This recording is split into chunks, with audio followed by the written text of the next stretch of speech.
चतुर्दश अध्यायको कथालाई श्रवण गरौँ। अथ चतुर्दशोऽध्यायः। कुमारजी आज्ञा गर्नुहुन्छ, हे अगस्त्य मुनि। त्यसपछि पार्वतीले श्री सुस्थानी परमेश्वरीको प्रसाद 8 रोटी, 8 अक्षता, 8 बेली पुष्प, 8 पान, 8 कुड्का सुपारी सगुन समेत, हे स्वामी, अब मेरो तपस्या पूर्ण भयो। बालककालदेखि नै हजुरलाई पति पाऊँ भनी धाइरहेकी थिएँ, बल्ल इच्छा पूर्ण भयो भनी श्री महादेवका हातमा प्रसाद दिए साष्टाङ्ग प्रणाम गरिन् र भन्न लाग्नुभयो। कल्ले उनै पार्वतीले, हे आदि पुरुष, श्री सुस्तानी परमेश्वरीको व्रतको प्रभावले मैले हजुर जस्ता स्वामी पाएँ। म अझ अरू केही विन्ती गर्दछु। यो संसारमा कोही दरिद्र छन्, कोही दुखी छन्, कोही पापी छन्, कसैका स्त्री छैनन्, कसैका पुरुष छैनन्। अतः यो व्रत प्रकाश गरिदिन पाए त्यस्ता सबैको कल्याण हुनेछ। यदि पार्वतीले भनेको सुनि श्री महादेवले आज्ञा गर्नुहुन्छ। उनी श्री महादेवले भन्न लाग्नुभयो, हे प्रिय, तिमी धन्य रहिछौ।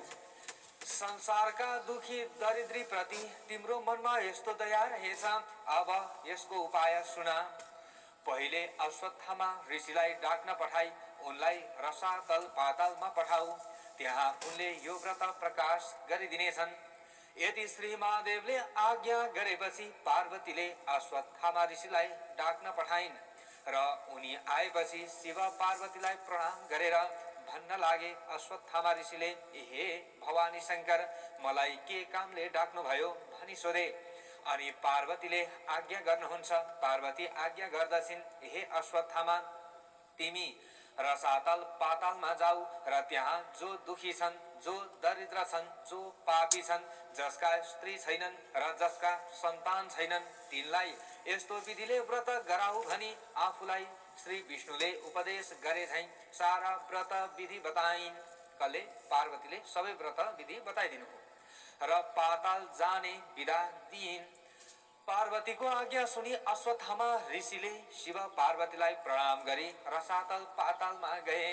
हे अगस्त्य मुनि, त्यसपछि एक दिन श्री महादेवले यी पार्वती कत्तिकी बाठी रहेछन् जाँच गर्नु पर्यो भनी आफू कसैले नदेख्ने स्थानमा लुक्नुभयो। श्री महादेवलाई नदेखि पार्वती यताउता खोज्दै गइन्, तर कहीँ पनि पाउन सकिनन्। अनि चित्त आकुल गरी कता जानु भयो होला भन्दै अनेक स्थानमा खोज्दा लुकिरहेका श्री महादेवलाई भेटाएर भन्न लागिन्, हे स्वामी, हजुर किन मलाई छली लुक्न जानुभयो? म राम्री भइन कि हजुरको मन परिन कि मलाई किन छाडेर अन्त जानुभयो? पार्वतीले त्यसरी भनेको सुनि श्री महादेवले केही पनि नबोली मनमनै भन्न लाग्नुभयो, यी पार्वतीले मलाई यसै छाड्ने भइनन्। अब रूप फेरेर अर्कै रूप धारण गरी वन विहार गर्न जान्छु भन्ने निश्चय गरी अन्तर्ध्यान भएर श्लेष्मान्तक वनमा किराँतीको रूप धारण गरी शिकार खेल्दै हिँड्न लाग्नुभयो। को श्री महादेव अब किराँतको रूपलाई धारण गरेर हिँड्न लाग्नु। पार्वतीले फेरि श्री महादेवलाई देख्नु भएन, खोज्न लाग्नुभयो तारौता। श्री महादेवलाई देखिनन् पार्वतीले र मनमा नै दुःख मानी यसरी श्री महादेवले मलाई किन छल्नु भयो भन्ने शंका गरी ध्यान दृष्टिले विचार गर्दा श्री महादेव किराँतीको रूप धारण गरेर श्लेष्मान्तक वनमा शिकार खेल्दै हिँडेको थाहा पाइन् र श्री महादेवलाई झुक्क्याउनका लागि अत्यन्त राम्री किराँतिनीको रूप धारण गरी अनेक हाउ बाहु कटाक्षले युक्त भएर श्लेष्मान्तक वनमा पुगी एउटा ठूलो वृक्षको छायामा बसिरहिन्।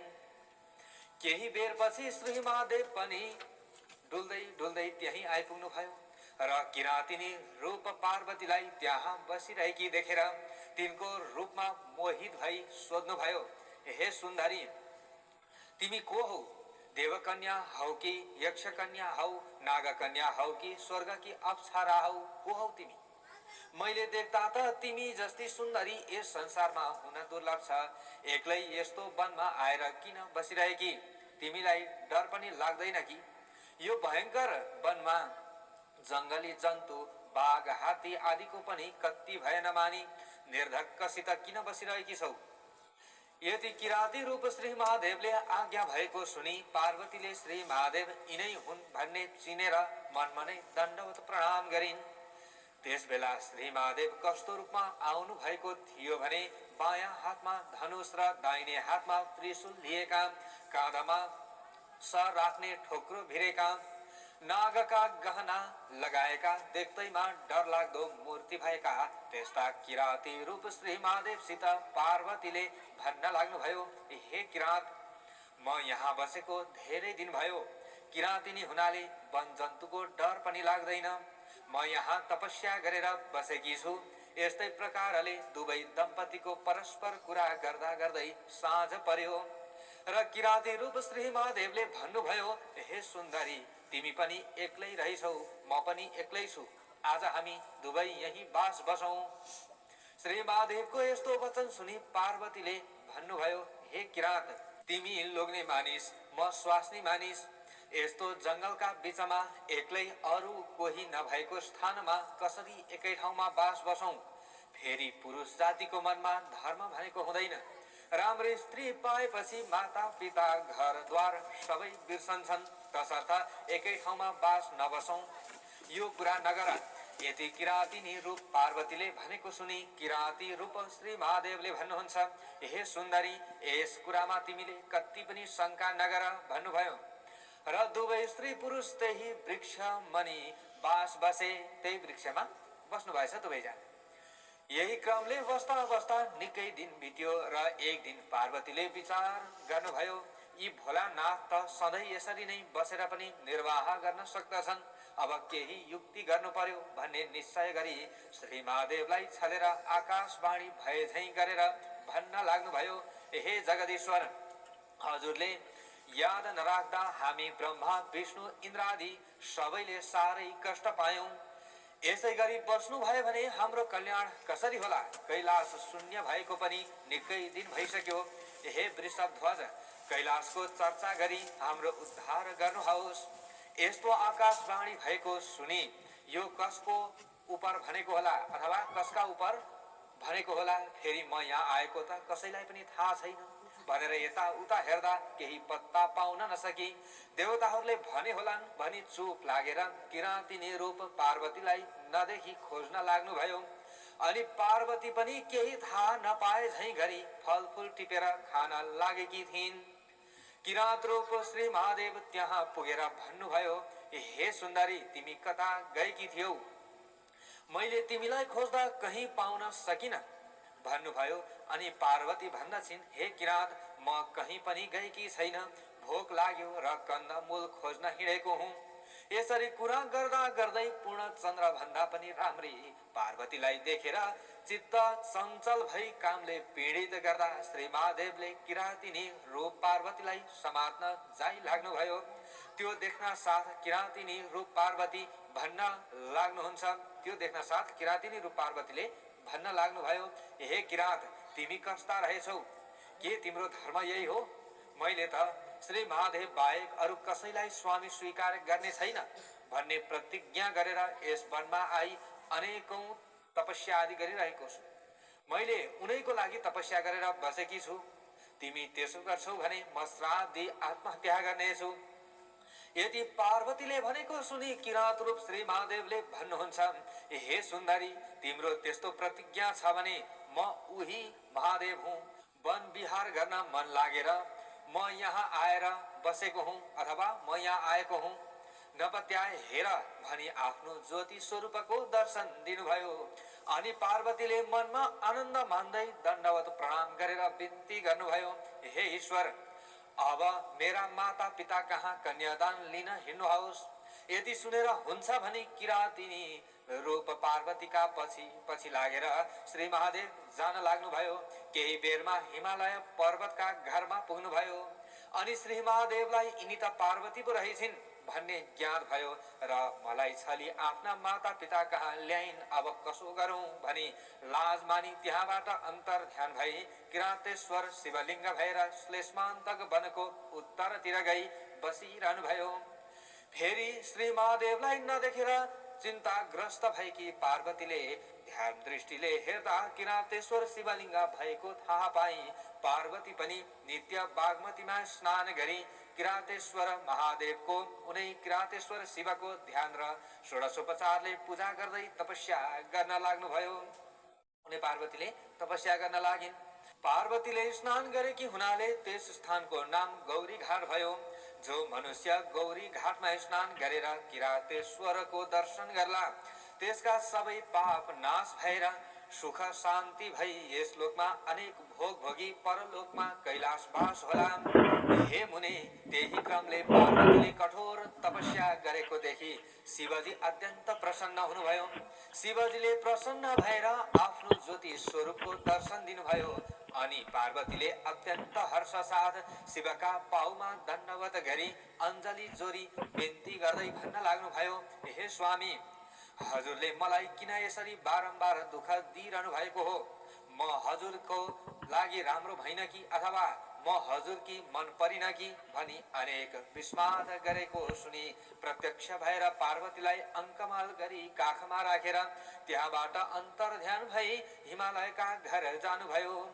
त्यसरी छोरी ज्वाइँ घरमा आएको देखेर हिमालयले अत्यन्त आनन्द मान्दै सिंहासनमा राखेर 84 व्यञ्जन तयार पारी भोजन गराए। त्यहाँ 2-4 दिन बसेपछि एक दिन श्री महादेवले पार्वतीसित भन्नुभयो, हे प्रिय, कैलाश शून्य भएको पनि धेरै दिन भइसक्यो।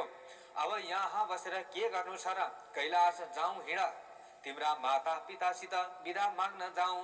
यति भनी दुवै दम्पति गएर हिमालयसित भन्न लाग्नुभयो। दुवै दम्पतिले गएर भन्न लाग्नुभयो, हे पिता, सतीदेवी मरेदेखि आजसम्म कैलाश शून्य छ। अब बिदा पाए कैलाश जाने थियौं। श्री महादेवले आफूलाई हे पिता भनेर सम्बोधन गरेको सुनेर हिमालय अत्यन्त प्रसन्न भई बिन्ती गर्दै हिमालयले फेरि भन्न लाग्नुभयो, हे त्रैलोक्यनाथ, समस्त अखण्ड ब्रह्माण्डका सकल देवताहरूका पितामह, हजुरले अज्ञानीलाई जस्तै मलाई हे पिता भन्नुभयो। अज्ञानीले जस्तै गरेर हजुरले के भन्नुभयो? हे पिता भन्नुभयो। यसरी हिमालयले भन्दैछन्, अब मेरो समस्त अज्ञान नाश गरी स्वच्छ ज्ञान प्रदान गर्नुहोस्। सदैव हजुरको भक्तिमा मेरो चित्त लागिरहोस्। हे शशिशेखर, पहिले पूजा गर्दछु भनी छोरी ज्वाइँ दुवैलाई नाना वस्त्र अलङ्कार पहिर्याई सिंहासनमा बसाली षोडशोपचारले पूजन गरी भोजन गराई अञ्जली जोरेर स्तुति गर्दै भन्न लागे। फेरि कल्ले हिमालयले, हे भवानी शङ्कर, जस्तै समुद्रका घर लक्ष्मी नारायण बस्दा समुद्रलाई, यानी कि समुद्रको घरमा लक्ष्मी नारायण बस्दा समुद्रलाई आनन्द जसरी भएको थियो, त्यस्तै तपाईँ दुवैजना मेरो घरमा बसिदिनाले मलाई अति नै आनन्द भइरहेको छ। हे ईश्वर, हजुर कस्ता भने आफ्नो मायाले यो समस्त ब्रह्माण्डमा व्याप्त भएर रहने, यस्ता हजुरलाई कोटि कोटि नमस्कार। फेरि समुद्र मन्थनमा निस्केको कालकूट विषले संसार दग्ध हुन लाग्यो। त्यो समयमा हजुरले त्यो विष कण्ठमा राखी रक्षा गर्नुभएको थियो र नीलकण्ठ नाम पनि हजुरको रह्यो। यस्ता हजुरलाई कोटि कोटि नमस्कार। हे विश्वम्भर, आफूले सृष्टि गरी आफै संहार गर्ने, यस्ता हजुरलाई कोटि कोटि नमस्कार छ। हे परब्रह्म, त्रिपुरासुर दैत्यलाई मार्दा हजुरको रथका अवयवहरू कस्ता थिए भने नि, पृथ्वी नै रथ, 4 वेद, रथका 4 घोडा, चन्द्र सूर्य, रथका पाङ्ग्रा, ब्रह्मा सारथी, सुमेरु पर्वत, धनु, शेषनाग, ताँदो र विष्णु भगवान बाण बनेर मार्ने, यस्ता हजुरलाई कोटि कोटि नमस्कार छ। हे युगनायक ब्रह्मा पनि तपाईँ, स्थावर जङ्गम पनि तपाईँ, यमका यम पनि तपाईँ, नारायण पनि तपाईँ, सत्व रज तम त्रिगुण पनि तपाईँ, जीवन र मृत्यु पनि तपाईँ, देवताका देवता पनि तपाईँ, अनाथका नाथ पनि तपाईँ, विश्वरूप पनि तपाईँ, अष्टवसुर द्वादशादित्य पनि तपाईँ, दिक्पाल पनि तपाईँ, सम्पूर्ण ब्रह्माण्डका प्राणीको हृदयमा बसी पाप पुण्यका साक्षी भइरहेका पनि तपाईँ। हे शम्भो, हजुरको महिमा वर्णन गर्न शेषनाग, सरस्वती र ब्रह्माले पनि नसकेको म कसरी सक्नेछु र? यसरी हिमालय पर्वतले स्तुति गरेको सुनि श्री महादेव अत्यन्त प्रसन्न भएर हँसिलो मुख पारी उनी श्री महादेवले फेरि भन्न लाग्नुभयो, हे गिरिराज, तपाईँको श्रद्धा भक्ति देखेर म अत्यन्त प्रसन्न भएँ। सदैव मेरो भक्तिमा चित्त लगाई अन्त्यमा कैलाश पद प्राप्त गरेस्।